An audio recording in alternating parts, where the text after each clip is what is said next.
with them, and he probably decides what the progression will be. I was thinking maybe what they would do is, when this is all done, then I'd like you to go individually to him once the joke is over in the beginning and just connect with him. But do you think that those type of girls, meaning Kim and her friends, who are extremely attractive, do they seem almost unreal to you, like untouchable? That it was just a chance, almost like a chance of a lifetime, like these are untouchable girls. I normally would not be in this type of situation, so... That's what I meant by privileged. I would normally not be in this type of situation. They did seem untouchable. They didn't seem real to me. But see, here's the thing. Like, if I just came down and you were sitting on the couch, it would probably be pretty much the same thing because you don't, you're like gorgeous. But I had meaningful conversations with you. Right. You are a real person to me. There's like depth here. Mm-hmm. So, it's a totally different thing. I was hoping with one or two of them, I would sit down and have some of the conversations like I have with you. Obviously not that long, not that in-depth, but something like the day we got some coffee together, Right, a conversation, a bond. Yeah. Did you have any kind of bond with them? Zero. The closest I think I got, the closest, no, nothing. No, that wasn't even... Well, then you have to think about this. Yeah. You actually became, as you said, animalistic. I'm using your words. Yeah, I did. Right, because you were very physically attracted to them. But is it that you want to have maybe just a one-night stand, or are you looking for a relationship? Oh, here's the thing. Now, you have to see what are your wants and needs. Yeah. I sometimes in the spur of the moment would love a one-night stand. Oh, I mean, they're gorgeous. I just want to, have fun. But then when I actually start to think, like now, or even then when I go off and collect my thoughts from it, I know that ultimately isn't going to do anything for me. It won't. That will do nothing but make me miserable. Because to have a one-night stand, which is just like the physical part of it, you wake up in the morning and now what? Now that person is gone. You've had some, I guess, release of some kind, but they're gone. There's no connection. There's no tie. It's like just teasing myself. There's no meaning to it. It has to be infused with some type of meaning for me to enjoy it in the long run, because just to enjoy it for however long it lasts, usually 2 minutes with me, isn't enough. Well, you have to think about this. Why are you so intimidated when you don't know what their personality or their intelligence level is? You actually just based who they were just on looks. Absolutely. Yeah, I don't know. And why would that be so intimidating? But I based their looks on how they looked. I mean, I didn't base who they were on how they looked. I based their looks on how they looked. But why are you so intimidated just by physical looks? Well, gosh, you know what? I wish I knew. I don't know why. All right, well, let me ask you a question. Could you offer me some insights? Well, let's back up a little. Okay. When you were maybe teenager, going back, middle school. Right. And you were getting into the dating stages. Well, most people... Where? Into the stage of dating. At what age? Middle school? 11, 12 years old? I didn't date until I was a senior in high school. Okay, but did you want to? Oh, yeah, absolutely, yeah. Okay. Yeah. Did you try to date? Was there ever a time that you were trying to meet girls at dating and you felt rejected, and they were usually the physically attractive type of girl? I mean, are you going back into... Yeah, all the time. Because going back to some of your older past with Carrie and other ex-girlfriends... Well, when you say dating, you obviously mean connecting with a... Yeah, because I never asked anyone. But I just tried to talk to women. Okay, you've never asked anybody on a date? I never, in all through high school, ever once asked one woman out on a date. It never happened. And why didn't you approach or try? Oh, I approached because I just wanted to talk to them first. I figured, let's talk, let's see where it goes. If the conversation progresses, if it looks like we have a connection, I'm going to ask her out. But I never got up to that stage. We never talked. Okay, but you've had more than... But I used to be much more, in high school especially, I used to be much more assertive. Like I didn't know fear. Like, I would go up to them, I would usually, get it out, I'd get ready, because I'd still be terrified of the beauty, but I'd go up, take a deep breath, and I'd keep it together, and I would ask to, start talking to the girl, and I always ended up getting rejected. What's so terrifying about beauty? I don't know. That I've had this same conversation with so many people, and I don't know what it is. What is... Why am I intimidated by anyone who's beautiful? Not just those 3 girls. I don't know.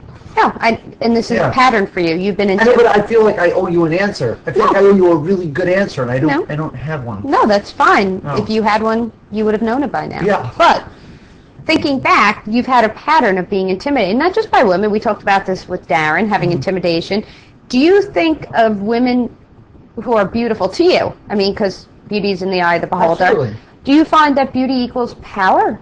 That they have a power over you? Because on Friday watching you, and again, this is just an observation of watching, doesn't mean it's necessarily how you feel, you lost all your control.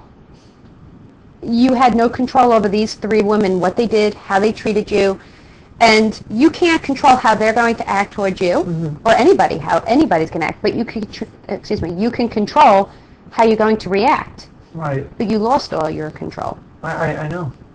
How does that make you feel? Well, it's humiliating. But not only that, it's not only humiliating. Like I said, it's and I guess it's a subheading.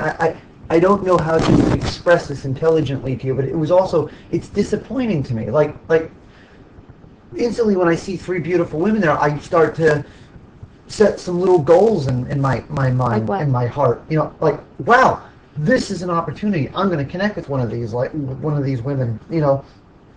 And I did my best. I started to throw out some basic questions. What do you do?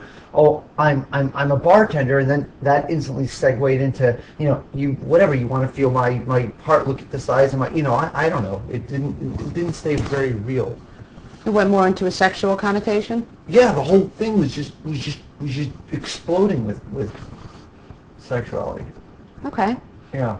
And I'm not... But I don't know why I find beauty intimidating or frightening. I know, but anyways, you asked me, and I was just saying that in high school, I tried to talk to several different women. You let a beautiful woman, no matter who it is, hold all the power. You actually take away any of your power and any of who you are, right, and let them take full control. Which is kind of what you're doing with this show. Why do I do that? You'd have to tell me. Has to be a reason why you allow them to have all the control. It might be almost a defense mechanism. If they have the control, then I don't have to worry if I got rejected or not, because I had nothing to do with it.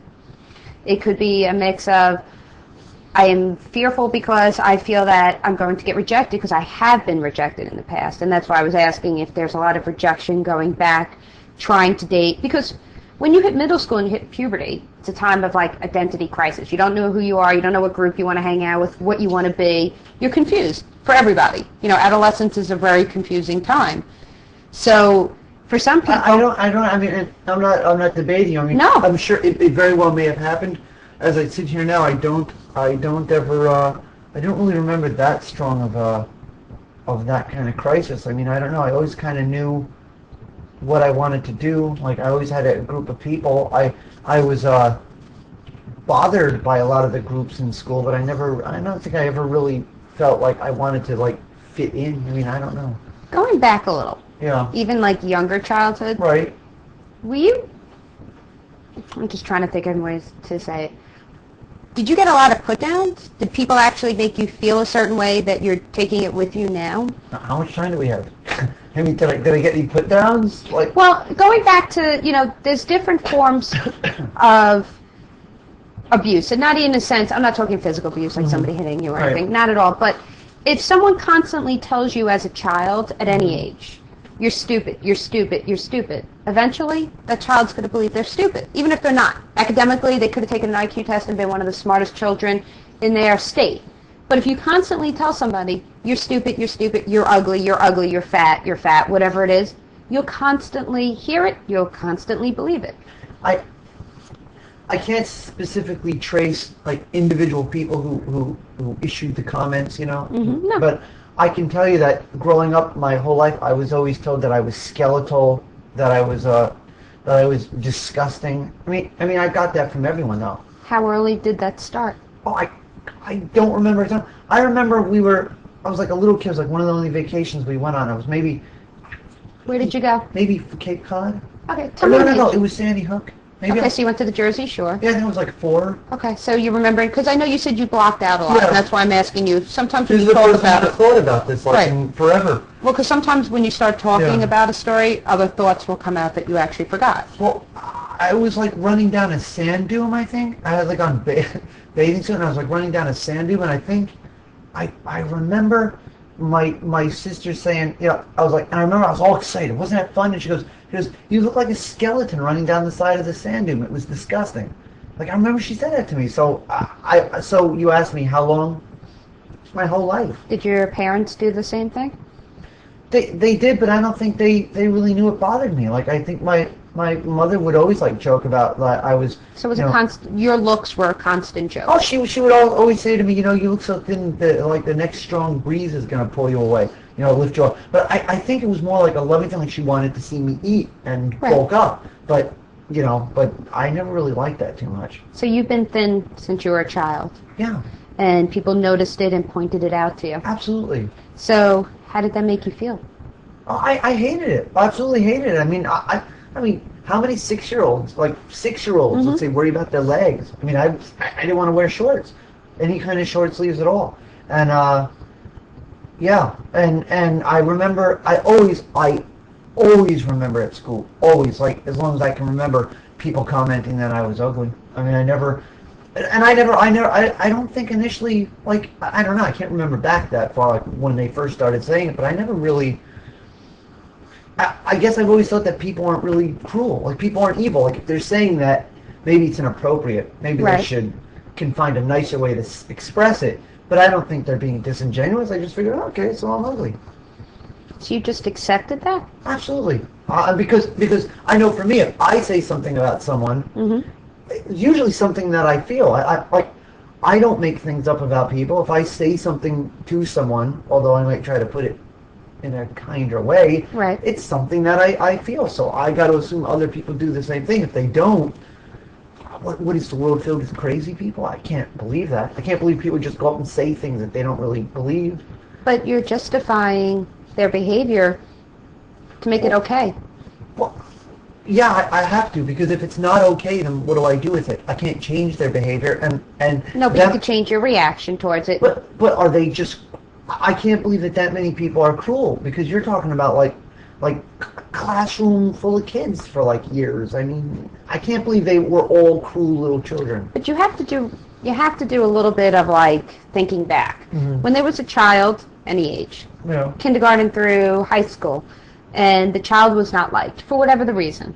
That was the child who was bullied, abused by all the other kids. They picked on that person constantly, all the time. And even if that child wasn't ugly or wasn't stupid, once you have one group who says it, everybody else pitches in because they want to be accepted. So if one person just decided, I don't like Kieran, I'm going to tell him he's ugly, that's a sore spot for Kieran, I know I'll get to him, don't you think everybody else will follow just to fit in? How important is peer pressure back then? Look what you said about being 35 and peer pressure. Now imagine being 15, 14, when you don't even know better. You don't even have that, let me take a break and think about what I did.